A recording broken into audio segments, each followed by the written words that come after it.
Hey, welcome back to the Health Bridge. Dr. Pedram Shojai here talking about hormones and weight loss and how those two are inextricably linked.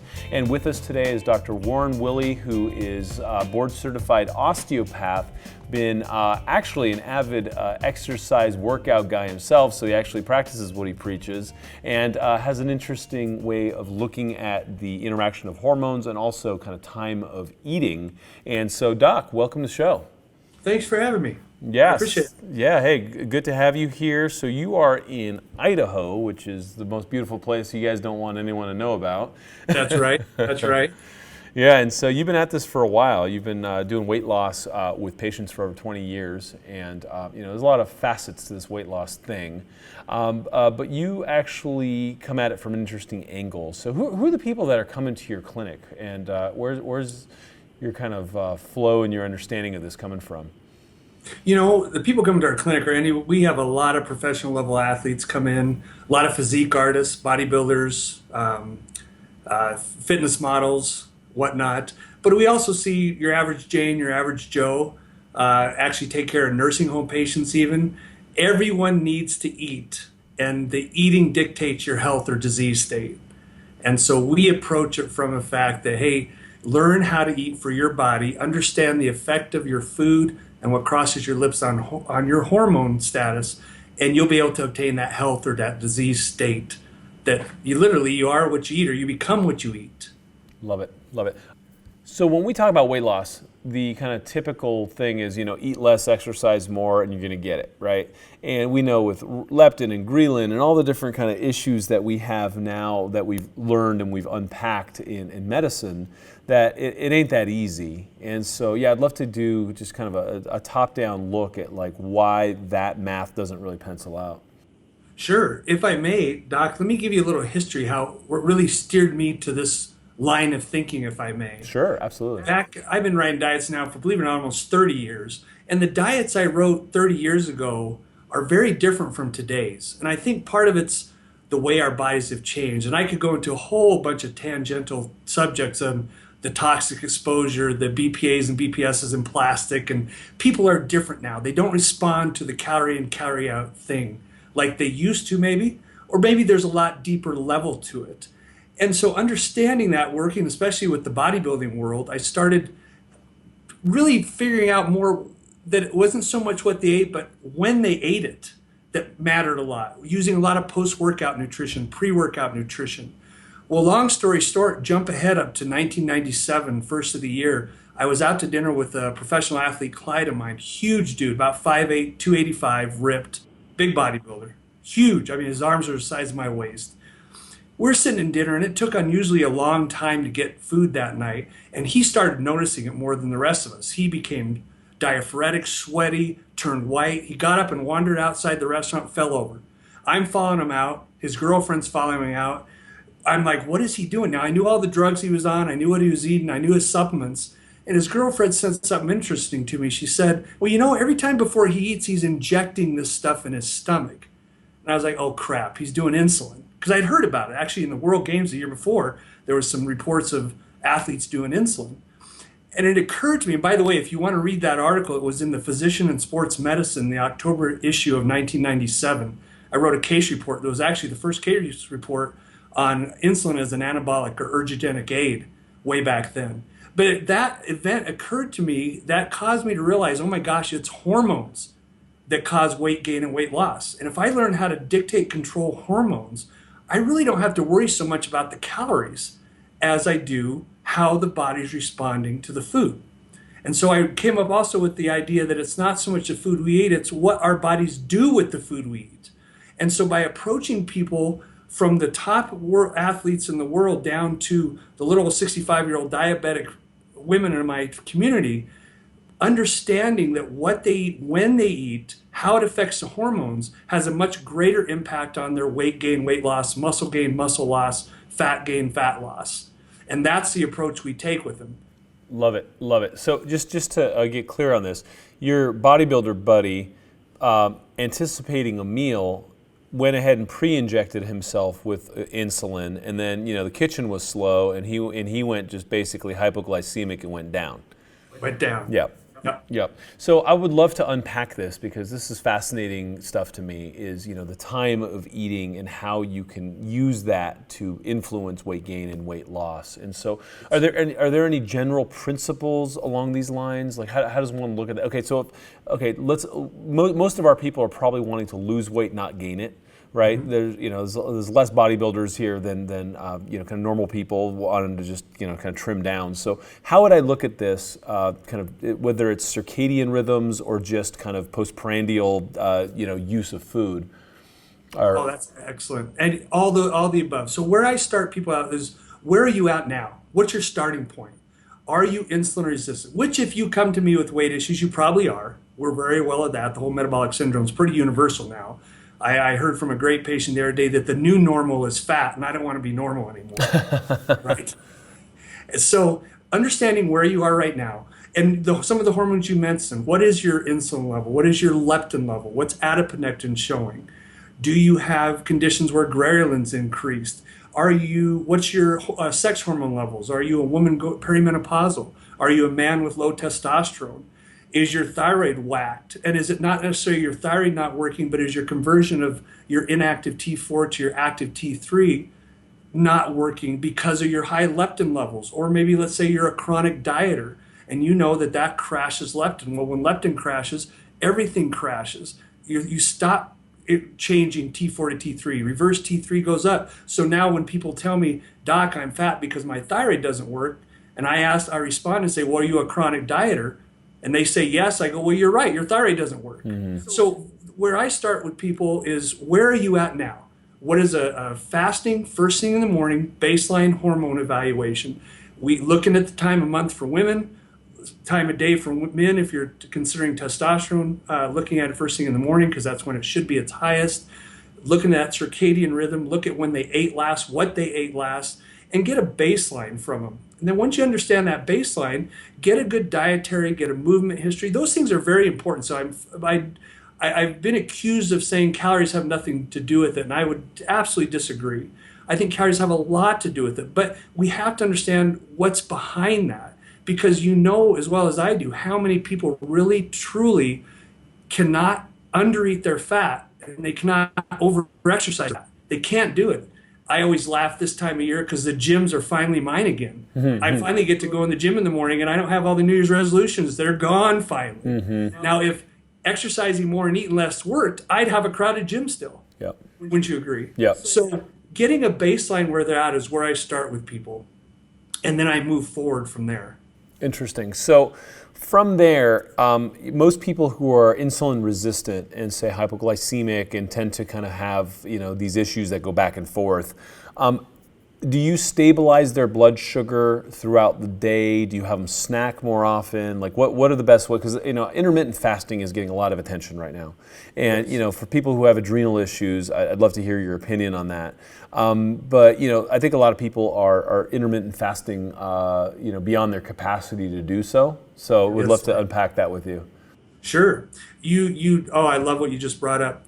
Back to the individualization of dieting, understanding what your starting point is. So, and I step back even farther, food timing. What I teach people right away, these are hormonally active foods, usually carbohydrates, especially the white carbohydrates, anything that causes insulin to respond quickly. So not necessarily just carbohydrates, but other food sources and the way they're delivered. For example, in a person with insulin resistance, Doc, you know that when they drink a healthy protein drink, their insulin skyrockets just as if they ate a candy bar. So a liquid form of food for that person may not be the best because of the hormonal response of the body to that food. So helping people understand these are hormonally active foods. Cooking rice longer than you should is much more hormonally active than cooking rice for just a couple minutes and having it a little hard. So there's all these variables that go into how the body responds to what crosses our lips. So I start there. With intermittent fasting, you're right on. One of the starting points you have to look at is if someone's in a high stress state, their cortisol curve is off, they're adrenal fatigued, whatever you want to call them. That is not the protocol for them because that just raises your cortisol in the stress type response. So I would not suggest that type of eating plan with someone with those issues. So again, going back to what is your starting point? What do you deal with every day? Where are your hormones at now? Let me teach you which foods are best for you, how to cook those foods, how to prepare those foods, and when to eat those foods so we get the optimal hormonal response to what you're doing. And so obviously this is individualized, so it's going to be hard to kind of have a generalized food plan, which, you know, and that's kind of the bitch of all this stuff, right? It's like you have a radio show and everyone's like, what's the answer? And the answer is, what's the answer for you? Right? And it's the challenge we all face in this kind of new paradigm shift of individualized medicine is, you know, what's your answer? And, you know, usually that's behind your blood, behind your saliva, behind your urine, and behind your intake for us to know. Right? Yes, sir. And so, you know, there's a lot there that, you know, we can't answer on this show, but we can talk about general kind of concepts and look at, you know, just the paradigm of this. So are there combinations of foods? I know a lot of people say don't have starches with meats and all sorts of different kind of, you know, you don't want the amylase and the protease and all these types of things. I mean, how much of that factors into what you do? I think on a scientific level, it factors in. On a real life level, for Mr. Jones and Mrs. Jones, the soccer mom, doesn't mean squat. It doesn't mean squat. You have to meet the person where they're at. You have to understand their schedule, what their stressors are, what do they have available. I have a lot of patients who do very well that still have to eat out once in a while, but they understand what to order based on the time of day, based on their body. So there's a lot, and you can get so detailed with this. There's so much information, whether you like it or agree with it or not, or it's true or not, or it's hearsay on Dr. Oz or whatnot. There's a lot of information. So people have a huge mistrust for anybody talking dieting because they always comes out with the next best thing. So I really try to say, where are you at right now? What do you like? I don't worry about food combining necessarily as much as I do with the food timing. Why don't we focus on having most of your carbohydrates, Mrs. Jones, earlier in the day when insulin sensitivity is its highest, or immediately after you exercise when insulin sensitivity is at its highest, because then we're going to utilize those nutrients more likely in replacing glycogen stores versus replacing the fat stores on your hips. When you come to nighttime eating, try not to cut your carbs out later in the day. And there's an exception there that I'd love to share with you. In the majority of people, though, cutting carbs out in the evening, focusing on leaner protein sources, vegetables, some of the lower sugar fruits such as the berries, focusing on that stuff in the evening, and then trying not to eat before you go to bed so you have the overnight hormone beneficial response. Growth hormone goes up, testosterone goes up. If you eat right before you go to bed, especially if you raise insulin, you blunt all that effect. So you actually lose the benefits of your overnight fast. And I think that's the one thing where your intermittent fasting is so valuable, is that's why we call it break fast. It's important to get up in the morning and break your fast with a good balanced meal. And that's when you have your carbohydrates, because that's when insulin sensitivity is its highest. And if you avoided food a couple hours before bed, then you are going to benefit even greater from that break of your fast. So those are simple little things I'd start with. The one caveat with that is if you're one of the wonderful people that gets home, you're whooped tired, you had the flu last night, the kids are yelling, you're tired, and you need a serotonin fix. And what's the best way to get serotonin late at night, Doc? Carbs. Yes, sir. Yeah, bonbons, or any other form of carbohydrates. You raise insulin, raise the serotonin, that makes you feel better. So in those people that do that, I might suggest some supplements. Give them a little tryptophan or some 5-HTP or something to help increase serotonin. If that doesn't work, then I'll utilize a little carbohydrates, but I'll keep it well controlled. Add a little protein. That's where I would do a little more food combining. Mm-hmm. We have a saying in our clinic called PFF, protein, fat, and fiber.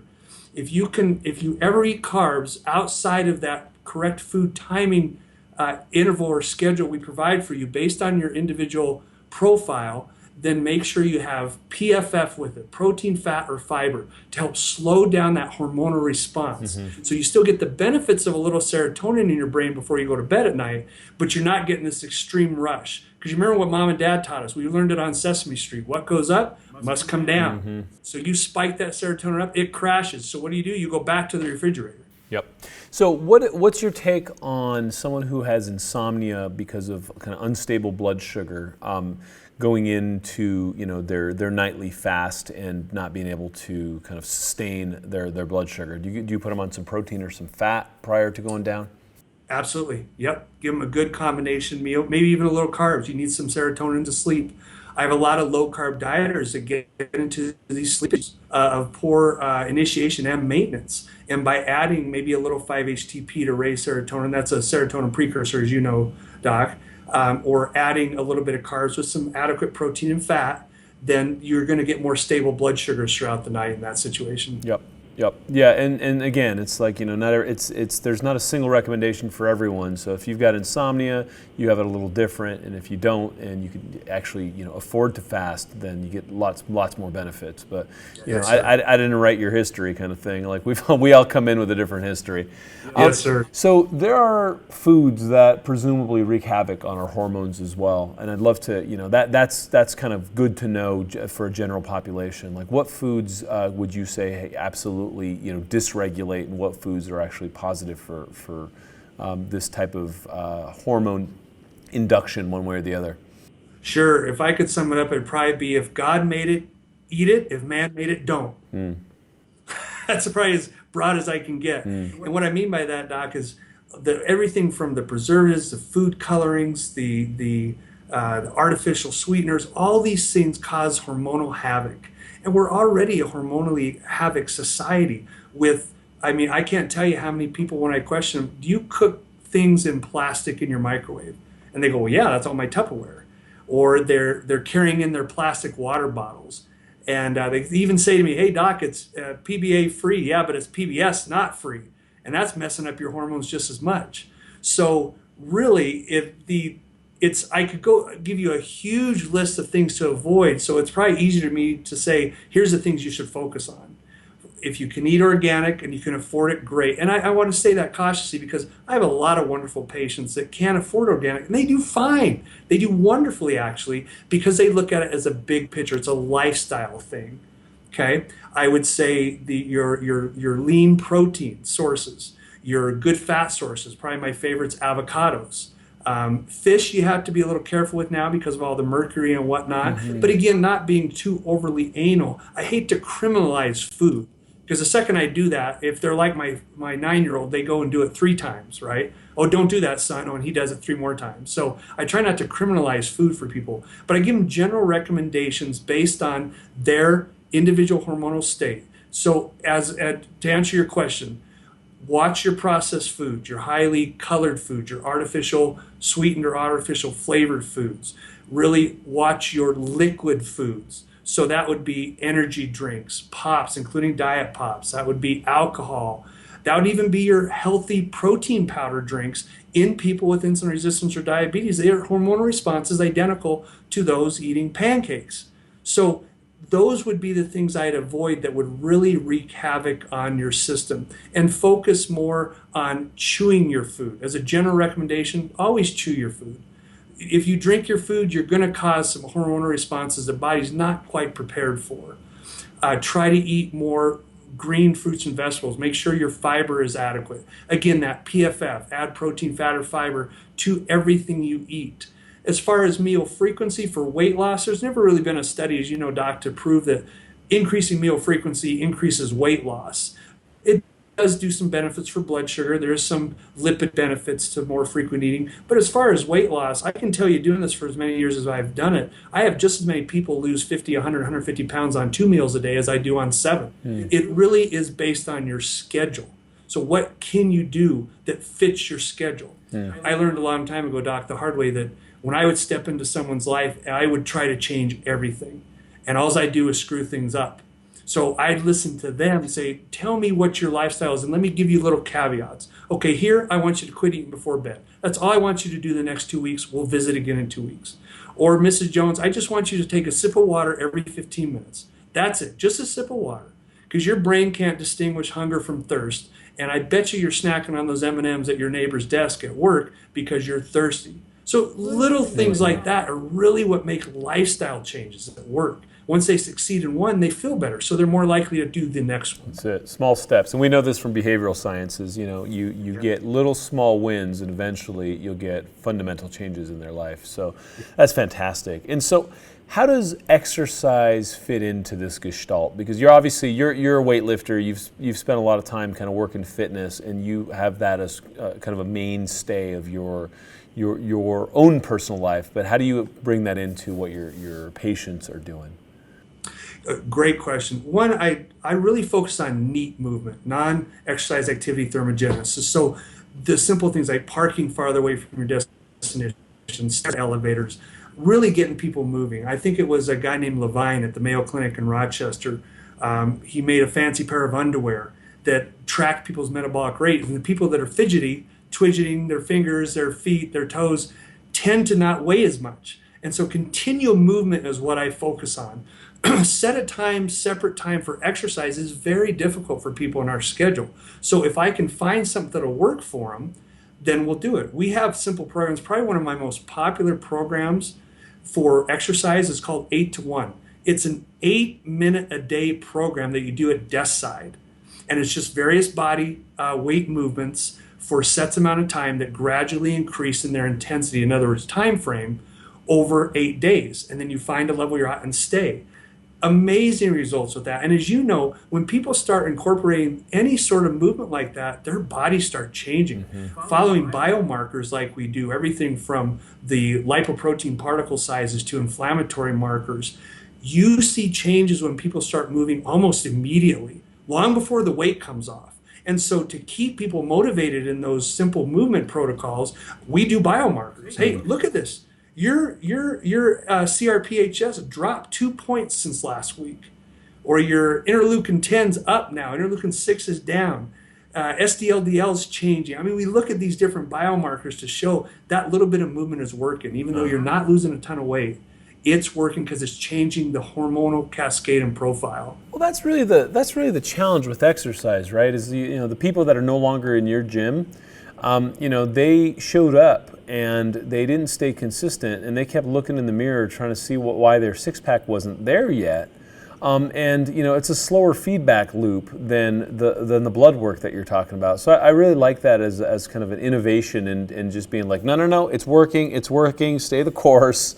Right. And we focus on a lot of subjective measures too, because those objective data points aren't as quick to respond. Have them fill out we have a simple little 12-point Likert scale questionnaire we give everyone that comes in every time. And they're simple questions. How are you feeling lately? How's your sex life?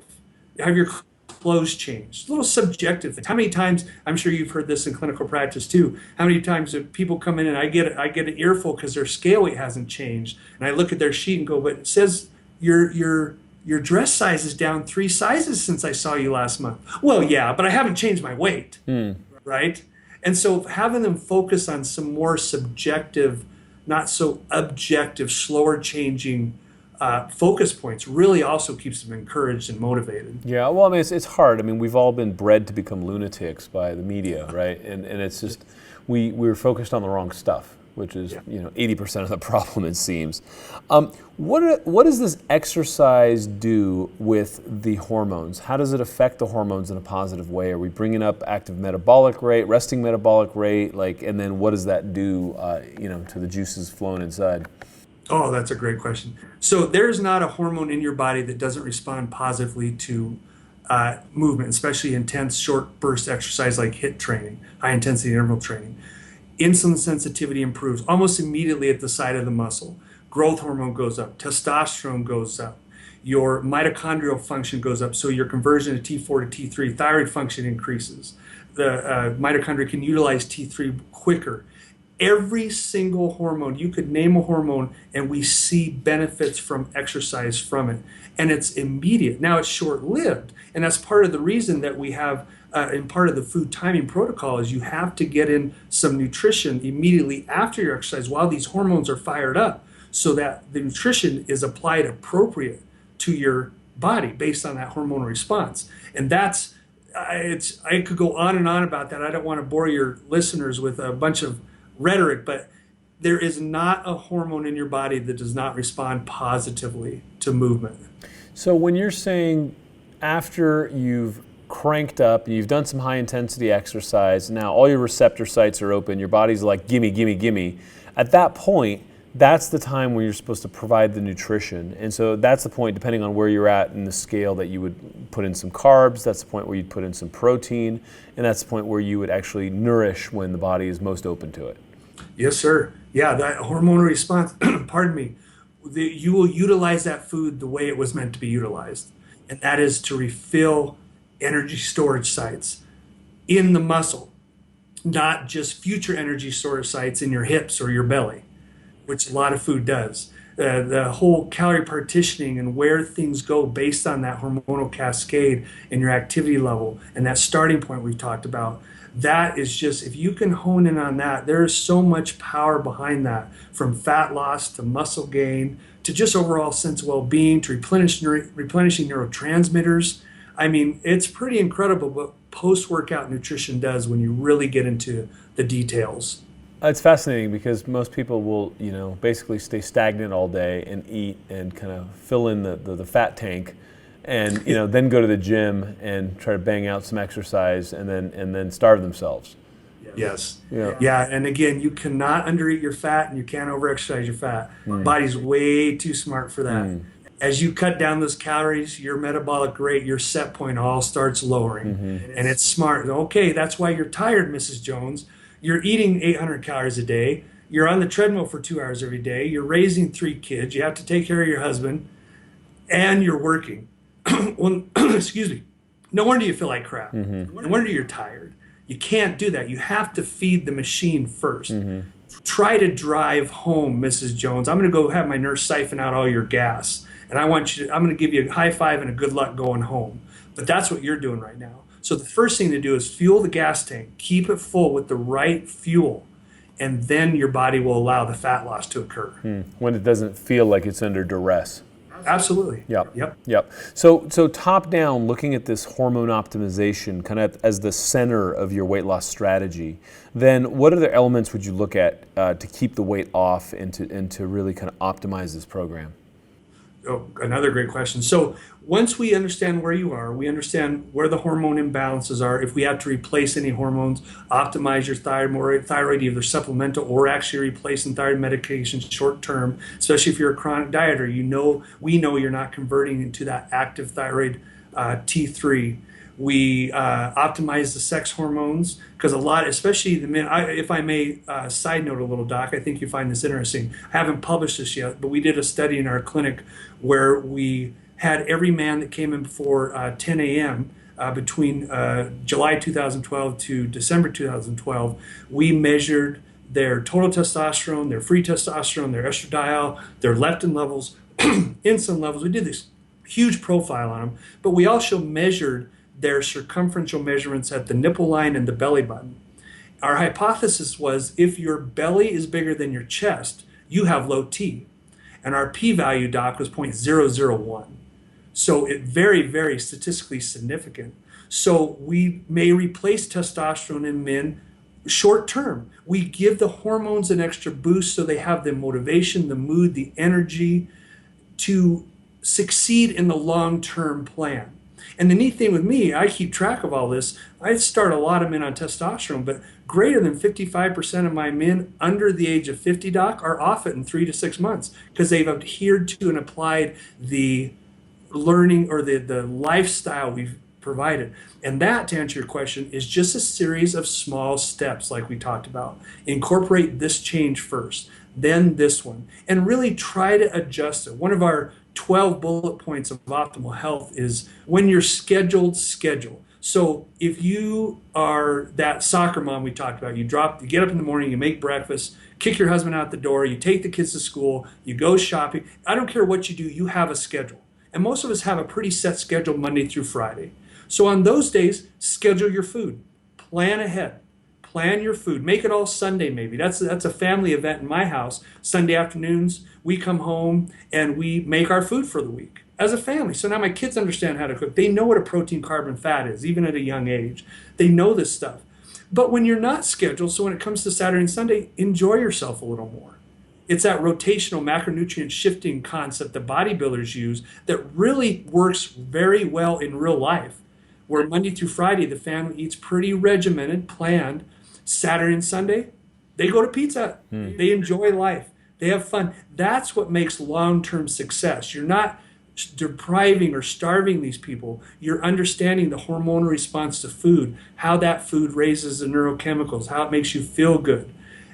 Understanding all that into a lifestyle plan is what makes it last. And that's why I can brag, if I may, we have very good success at long-term weight loss.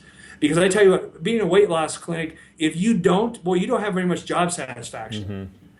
So really focus on long-term. I can help anybody lose weight. 30 pounds in 30 days, no problem. The secret is, can you keep it off for the next couple of years? Yep. That's the biggest challenge the whole industry has, obviously. Yes. Quick question. Absolutely. So when you're starting these kind of young to middle-aged guys on testosterone, and I know a lot of docs that prescribe testosterone for men and women alike, how are you getting them to not kind of downregulate receptor sites or you know the production of the stuff so that they can kind of naturally produce it once you've given them that boost and they're off to the races? That's a great question. I think it's how you dose it, how you deliver it, and what the circumstance is. You have to, what I call it, there's two types of low testosterone, what we call in medicine hypogonadism. Primary hypogonadism, as you know, is where the testicles don't work. Secondary hypogonadism is where the brain doesn't talk to the testicles to work. But I see something, Doc, in my practice, I see something I call normal gonadotropic hypogonadism. And that is when LH and FSH, the brain hormones, are more normal. They're 2, 3, 3, 4 range. Testosterone's low. That person, I tell my clients, well, the problem with you, Mr. Jones, is your brain can't see your balls because your belly's in the way. So let's work on getting rid of your belly. I'm going to supplement you with some testosterone at appropriate dosing. I'm not going to superphysiologicum where I do turn that axis off. But if you dose it appropriately with either pellets, with topical creams and gels, a lot of different methods or delivery systems, and you get them to adhere to that lifestyle so they lose that interference between that axis, mainly their belly, they do wonderful. I have no problem returning normal testicular function when they follow our protocols. Great. And then how long before they start really kind of shifting over and burning that belly fat and really seeing the difference? Because then you figure they're going to add lean muscle mass, they're going to start increasing endogenous T production, and it kind of goes up from there, right? It's a win-win. Yes. It's quick. It's within a matter of weeks they feel better. Their mood's better, the cognition's better, sex life is better, which makes everything better. We all know that. Totally. They get to the gym more often. They're more adherent to an eating program, especially if it's a little more strict up front, and they start burning it rather quick. It's neat to see. And that's why I think there's such great benefit in testosterone as in that right situation for the right client as a weight-related aid, because testosterone, as you know, increases lipoprotein lipase, so it's the fat burner. That's why men, we can lose weight so much easier than our wonderful women counterparts. It increases interleukin-10. It's the anti-inflammatory cytokine that suppresses all the inflammation. It just does so many beneficial things that it makes phentermine look like water in guys. They just feel so much better. They adhere to the rest of the program we give them, and they do great. What do you see with guys who have, say, some leaky gut or some inflammatory processes where, it's kind of a mixed bag? They got some belly fat, they got some adipose, but they've also got this like gut inflammation stuff going on. Does this testosterone also help just kind of like nudge them along and kind of get their metabolic kind of math working better? It does, but good point. In concert to it, I always work on people's guts, because you're right. Everyone has a gut issue of one sort or another. Yeah, I mean, it's just, you can't throw a rock in any direction without hitting leaky gut nowadays. It's everywhere.